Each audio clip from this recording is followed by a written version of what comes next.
Au nom du Père et du Fils et du Saint-Esprit. Amen. Esprit de vérité, viens nous visiter et aide-nous à mieux comprendre l'Écriture sainte. Évangile de Jésus-Christ selon Saint Luc.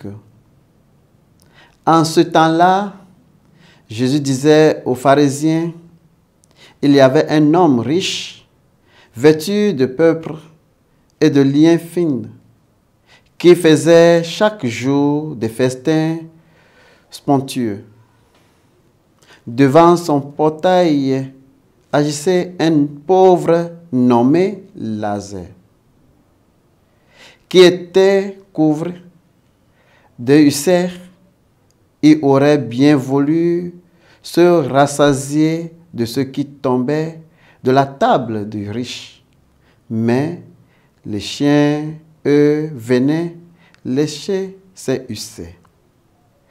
Abraham lui dit, ils ont Moïse et les prophètes qui les écoutent. Non, Père Abraham, dit-elle, mais si quelqu'un de chez les morts vient leur trouver, ils se convertiront. Abraham répondit, s'ils n'écoutent pas Moïse ni les prophètes, quelqu'un pourra bien ressusciter d'entre les morts, ils ne seront pas convaincus. Acclamons la parole de Dieu. Bien-aimés du Seigneur, loué soit Jésus-Christ. Aujourd'hui, dimanche, 26e dimanche du temps ordinaire en essai. Les lectures de l'Évangile nous présentent le récit de l'homme riche et de Lazare est une parabole qui enseigne sur la réalité de la vie après la mort. Les conséquences de l'indifférence envers les pauvres et la souffrance absolue des Écritures pour le salut.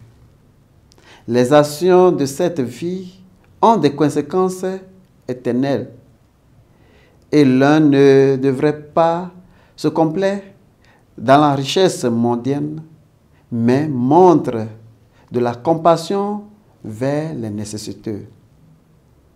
La parabole de Lazare et de l'homme riche démontre que l'indifférence de l'homme riche à la souffrance de Lazare a conduit à sa propre vie après la mort tourmentée, tandis que Lazare, malgré la souffrance terrestre, a trouvé la paix éternelle avec Abraham.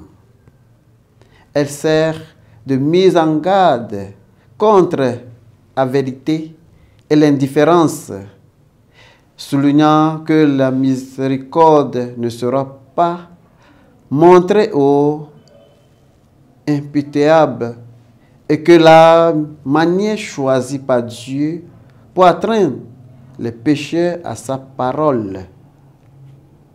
L'Évangile montre que la richesse terrestre ne garantit pas une vie après la mort favorable et contraste la vie luxurieuse de l'homme riche avec la souffrance de Lazare, montrant un reversement complet de leur fortune dans de là.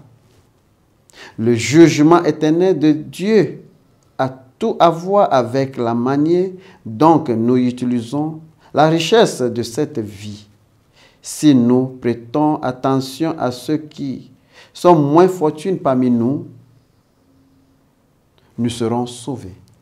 L'égoïsme peut nous faire perdre notre vie et notre âme. Au nom du Père et du Fils et du Saint-Esprit. Amen.